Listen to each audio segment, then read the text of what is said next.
எம்மாடி மருமகளே, என்னத்த கோவமா இருக்க மாதிரி தெரியுது? ஏன் அடிச்சிங்க? ஏண்டி, நாளைக்கு தான் நான் ஒரு ஃபங்க்ஷன் போறேன்னு உன்ட்ட சொன்னேன்ல, என்னமா புடவைய துவைக்கவே இல்ல, அப்படியே போட்டு வச்சிருக்கேன். அத்தை, அது துவைச்ச புடவை தான். என்னது துவைச்சதா? ஆமா அத்தை, நீங்க வாங்கி வச்சிருக்க வாஷிங் மிஷினோட லட்சணம் தான். ஒரு அழுக்கும் போக மாட்டேங்குது, ஒரு மண்ணும் போக மாட்டேங்குது. எங்க வீட்டுல ரோபோட்டிக் வாஷிங் மிஷின் வாங்கி தரேன்னு சொல்லிருக்காங்க அத்தை. அதுல சூப்பரா அழுக்கும் போயிடும், கரண்ட் பில்லும் நமக்கு மிச்சம் அத்தை.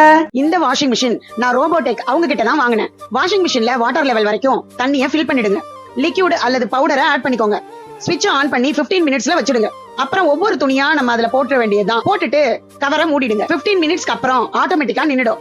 வேஸ்ட் வாட்டர் ஓஸ் எடுத்து கீழே விட்டுருங்க. அதுல அழுக்கு தண்ணி எல்லாம் வெளியே போயிடும். அப்புறம் துணியை அலசறதுக்கு 5 மினிட்ஸ்ல வச்சிடுங்க. துணியை நல்லா அலசி கொடுத்துடும். இந்த robotic easy quick wash washing machine தேவைப்படுதுன்னா டிஸ்பிளேல அவங்க நம்பர் கொடுத்துருங்க. கான்டாக்ட் பண்ணி நீங்களே ஆர்டர் போட்டுக்கோங்க.